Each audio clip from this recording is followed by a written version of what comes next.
तो लो बच्चों, आ गया जिस चीज़ का आप लोग बहुत बेसब्री से इंतजार कर रहे थे, वो चीज़ आ चुका है। क्या आ गया है? त्रैमासिक परीक्षा 2024-25 का कक्षा 10वीं का हिंदी सब्जेक्ट का सेट ए पेपर आ चुका है प्यारे बच्चों। यदि आपको पूरे 75 में से 75 अंक चाहिए तो इस पेपर को अच्छे से तैयार कर लेना। आप लोग बहुत कमेंट कर रहे थे सर पेपर कब आएगा, पेपर कब आएगा, तो आ गया है, इसको तैयार कर लो। हर एक क्वेश्चन को तैयार करके जाना। इसमें कुछ क्वेश्चन आपको चेंज करके दिया गया है क्योंकि रियल पेपर एकदम नहीं डाला जा सकता है यूट्यूब में, आपको भी पता होगा है ना, छानबीन वगैरह होता है सारी चीज़ें, इसलिए मैंने कुछ क्वेश्चन ऐड कर दिए हैं, बाकी वही क्वेश्चन है। यानी आपको 75% क्वेश्चन पेपर का ही देखने को मिलेगा। ठीक, तो सभी क्वेश्चनों को अच्छे से तैयार कर लेना। यह पेपर पार्ट 2 पर होने वाला है, यानी पार्ट 1 पर ऑब्जेक्टिव क्वेश्चन, पार्ट 2 पर आपको पूरे क्वेश्चन आंसर प्रोवाइड किए जाएंगे। तो वीडियो के लास्ट तक बने रहना। जिन्होंने अभी तक चैनल को सब्सक्राइब नहीं किया, चैनल को सब्सक्राइब कर लो, बेल आइकन को प्रेस कर लो और इस वीडियो को जितना हो सके अपने दोस्तों में शेयर करो, क्योंकि हमारे चैनल के द्वारा क्विक क्वेश्चन वगैरह के प्रैक्टिस कराए जाते हैं और सभी सब्जेक्टों के आपके क्वेश्चन प्रोवाइड कराए जाते हैं। तो प्यारे बच्चों, चैनल को सब्सक्राइब करो और चलो स्टार्ट करते हैं। तो पहला क्वेश्चन क्या है? पहला क्वेश्चन है सही विकल्प चुन करके लिखिए। तो पहला है छायावादी के प्रतिनिधि कवि हैं जयशंकर प्रसाद, ऋतुराज, सूरदास या धर्मवीर भारती। तो इसका करेक्ट ऑप्शन होगा जयशंकर प्रसाद। क्या होगा? जयशंकर प्रसाद सही आंसर होगा। अगला क्वेश्चन है नंदन का प्रयोग किया गया है उद्धव के लिए, गोपियों के लिए, कृष्ण के लिए, सूरदास के लिए। तो किसके लिए किया गया है? कृष्ण जी के लिए। ठीक, फिर अगला क्वेश्चन यहाँ पर आप देख सकते हैं, व्यर्थी शब्द का अर्थ है। तो व्यर्थी शब्द का क्या अर्थ है? तो इसका करेक्ट ऑप्शन होगा प्यारे बच्चों यहाँ पास होगा आधार, चिंता, रोग या विरह। तो इसका करेक्ट ऑप्शन होगा रोग। फिर अगला क्वेश्चन है कस्बे के चौराहे पर प्रतिमा लगी हुई थी। तो कस्बे के चौराहे पर प्रतिमा किसकी लगी हुई थी? महात्मा गांधी की, भीमराव अंबेडकर की, सरदार पटेल की या सुभाष चंद्र बोस की। तो इसका करेक्ट ऑप्शन होगा सुभाष चंद्र बोस की। ठीक, फिर दो शब्दों का अपने विभक्ति चिन्हों को छोड़कर आपस मिलाना कहलाता है संधि, समास, वाक्य रूपांतरण या इनमें से कोई नहीं। तो क्या कहलाता है? समास कहलाता है। ठीक, फिर अगला क्वेश्चन यहाँ पास आप देखिए क्या लिखा हुआ है, नेताजी का चश्मा पाठ की विधा है।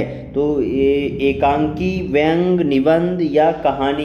तो इसका करेक्ट ऑप्शन कहानी। नेताजी की चश्मा वाला जो है वह एक कहानी है। ठीक, अगला क्वेश्चन है रिक्त स्थान की पूर्ति कीजिए। तो पहला है सूर की भक्ति खलिस्तान भाव की है। तो साख्य भाव की है। कैसी? साख्य। ठीक, साख्य भाव की है।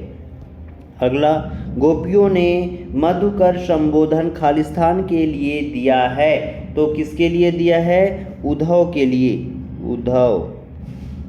ठीक, फिर अगला क्या है, खालिस्तान में लेखक अपने ही जीवन वृत्त को प्रस्तुत किया है। तो इसका वो होगा आत्मकथा। क्या? आत्मकथा में लेखक ने अपने जीवन वृत्त को प्रस्तुत किया है। फिर अगला है वीर रस का स्थायी भाव खालिस्तान होता है। तो वीर का उत्साह। क्या होगा? उत्साह। ठीक, फिर अगला क्वेश्चन है भोलानाथ और उसके साथी अमोले को घिसकर खालिस्तान बजाते थे। तो इसका करेक्ट ऑप्शन होगा शहनाई। क्या? शहनाई। ठीक, फिर अगला है समास के भेद खालिस्तान है। तो समास के 6 भेद हैं। कितने? 6 भेद हैं। इसी क्रम में यहाँ पास देखिए सत्य असत्य। प्रश्न क्रमांक तीसरा क्या है? सत्य असत्य दिया गया है। तो पहला क्या है, गोपियाँ कृष्ण द्वारा चुराए गए अपने मन को वापस मांग रही थीं। ये सत्य है। दूसरा क्या है, एक अंक वाली रचना क्या कहलाती है? तो एक अंक वाली रचना एक अंक वाली रचना कहानी कहलाती है, यह असत्य होगा। फिर उपन्यास में कई कथाओं का समावेश होता है, ये सत्य है। ठीक। फिर भोलानाथ को मैया के गोद से निकलकर बाबूजी की गोद में शांति मिलती थी, तो ये असत्य है, चौथा असत्य है। फिर लेखक शिव पूजन सहाय ने पिता आखेट की गोली मछलियों को खिलाते थे, ये सत्य है। ठीक। फिर छठवां, जहाँ अलौकिक आश्चर्य का भाव उत्पन्न हो वहाँ विभत्स रस होता है, यह असत्य है। ठीक। फिर यहाँ पास देखिए सही जोड़ी का मिलान करना है प्यारे बच्चों, सही जोड़ी का मिलान करना है। तो यहाँ पास आप देख सकते हैं आधुनिक कबीर, आधुनिक कबीर का होगा घ नंबर नागार्जुन। ठीक। कहानी के तत्व, कहानी के तत्व का होगा 6, कहानी के तत्व कितने होते हैं? 6 होते हैं। दोहा, दोहा का होगा अर्धमात्रिक छंद। ठीक। संधि के प्रकार, तो संधि के 3 प्रकार होते हैं, कितने? 3 प्रकार होते हैं। आम की आम गुठली के दाम, इसका क्या होगा? इसका होगा दोहरा लाभ, क्या? दोहरा लाभ। ठीक। फिर निस्तंबंधता का होगा ये का नंबर। ठीक।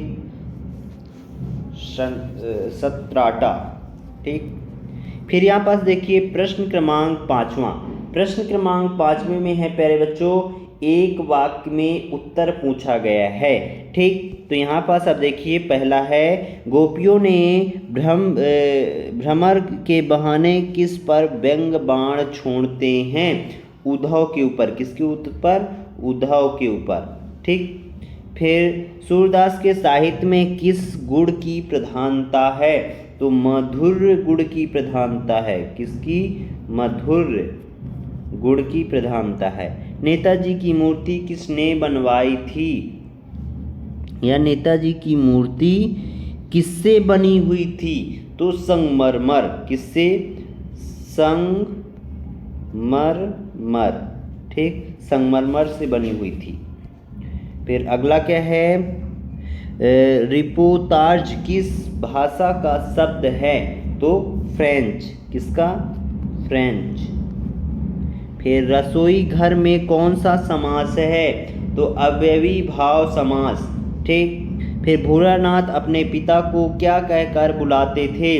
बाबूजी। क्या कहकर बुलाते थे? बाबूजी कहकर बुलाया करते थे। तो इस तरीके से आप यहाँ पास देख सकते हैं, एक वाक्य में सभी के आंसर मैंने बता दिए हैं। फिर यहाँ पास देखिए अगला क्वेश्चन, प्रगतिवाद की कोई 2 विशेषताएं व प्रवृत्ति लिखिए। या इसके अथवा में है नई कविता की विशेषताएं व प्रवृत्ति लिखिए। यह 2 नंबर का क्वेश्चन है, अक्सर पूछा जाता है, अच्छे से तैयार कर लेना। अगला क्वेश्चन, सूरदास की 2 रचनाओं के नाम एवं काव्यगत विशेषताएं लिखिए। या के अथवा में है गोस्वामी तुलसीदास जी की 2 रचनाओं के नाम या काव्यगत विशेषताएं लिखिए। इन सभी क्वेश्चनों को अच्छे से तैयार कर लेना। इनमें से आपके एक भी क्वेश्चन नहीं छूटने चाहिए बच्चों। हर एक क्वेश्चन को आपको तैयार करना है और याद करना है। इन सभी के आंसर जो आंसर छूट गए होंगे आपको सेकंड पार्ट पर मिल जाएगा। अभी तक चैनल को सब्सक्राइब नहीं किया, सबसे पहले चैनल को सब्सक्राइब कर लो और बेल आइकन को प्रेस करो। इस वीडियो को जितना हो सके अपने दोस्तों में शेयर करो।